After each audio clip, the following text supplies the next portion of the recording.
Още един поглед към случващото се в Съединените американски щати, не само, разбира се, сега на тези президентски избори, но към това, което се случва в всички месеци, които предхождаха изборите. Знаете, там имаше протести, имаше Black Lives Matter, имаше какви ли не неща. Всичко това като част от една стратегия, като част от една хибридна война. Знаете, хибридните войни обикновено се водят на чужда територия, но този път хибридните войни вече се пренесоха и в самите Съединени американски щати. Защо? За това разсъждава Калина Андронова.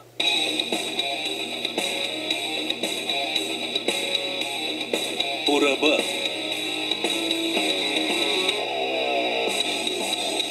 Стратегията на САЩ за национална сигурност включва идеята Америка да лидира света. И тази позиция се подкрепя с помощта на всички инструменти на американското могъщество. На този амбициозен фон, току-що проведените президентски избори в САЩ шокират със своята конфликтност и манипулативност.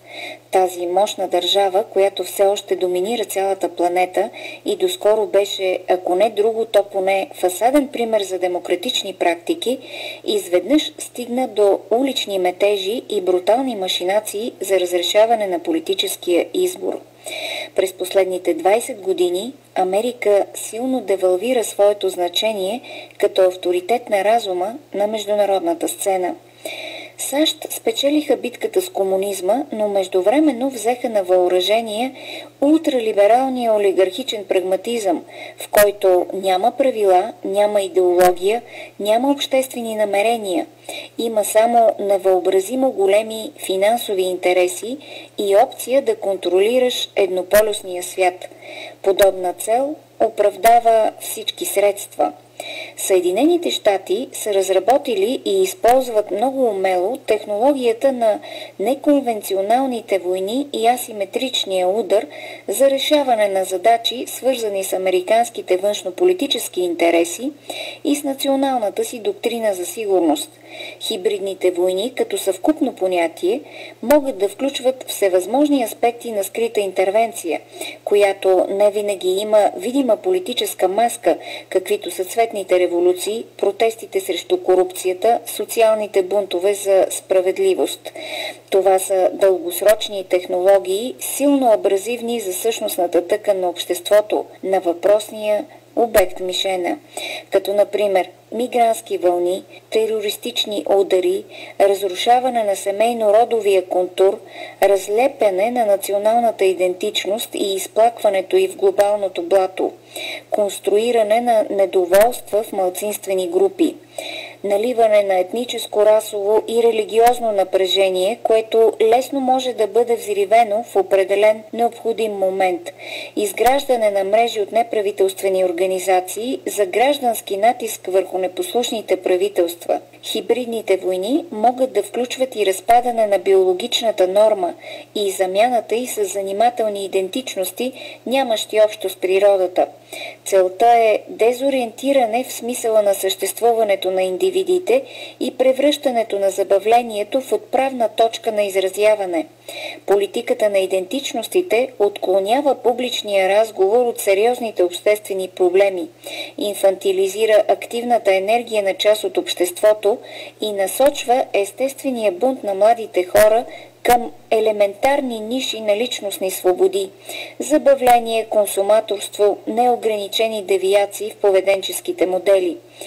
Както всяка война, така и хибридната има базова цел – контрол от страна на диктуващия фактор над държава, континент, население, класа, общност или политическа реалност.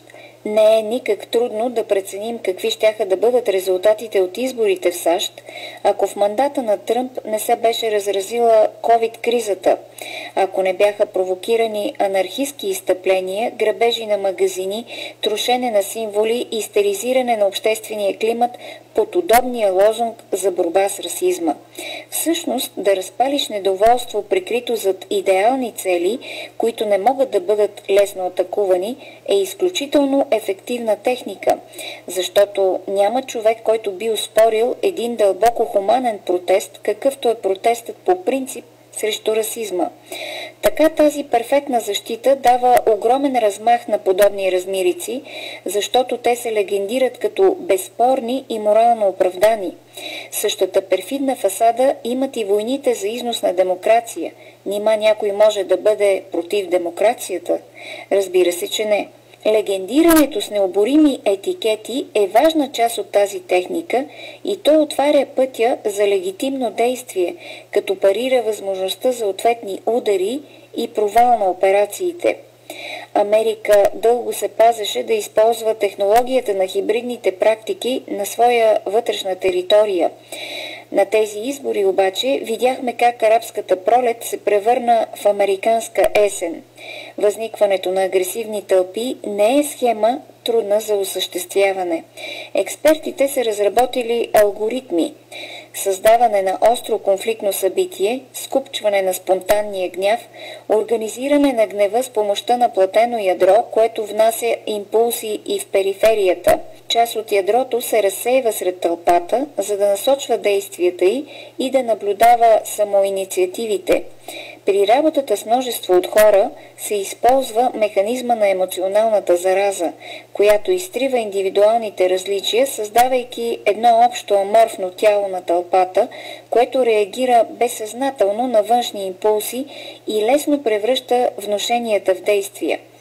Битката за контрол над американската държава, респективно над света, е толкова жестока, че ресурсните играчи в САЩ стигнаха до там да организират размирици в собствения си американски дом. Политическата борба винаги е била много яростна. Помним трагедията с братя Кенеди, бутафорията с Никсън, комедията с Бил Клинтън. Помним хипитата, маршовете на Мартин Лутър Кинг, протестите срещу войната във Виетнам, окупирай Уол Стрит и други. Последните избори обаче отвориха нова линия в политическите технологии за вътрешна употреба. Те показаха, че управлението на агресивни тълпи, предшествано от шокиращо събитие, ще стане естествена част от политическата игра вътре в Америка, че всякаква ексцесия е допустима и ничии животи нямат значение, независимо от лозунгите. С времето, шокът, чрез който ще се извиква реакция в обществото, ще става все по-силен, защото много бързо се стига до така наречената обществена резистентност. Възприемчивостта и рефлексията на обществото ще намаляват все повече, ако дозата не се увеличава непрекъснато. Технолозите знаят, че само една обикновена политическа риторика, макар и много добра, вече не е достатъчна, за да произведе ангажимент у избирателя, когато залогът е толкова голям. Властта в най-мощната държава. Така че предстои разгръщане на един дълъг филм «Антиутопия», съставен от много сезони с употребата на хибридни тактики. Филмът за бъдещето на Америка. Калина Андролов.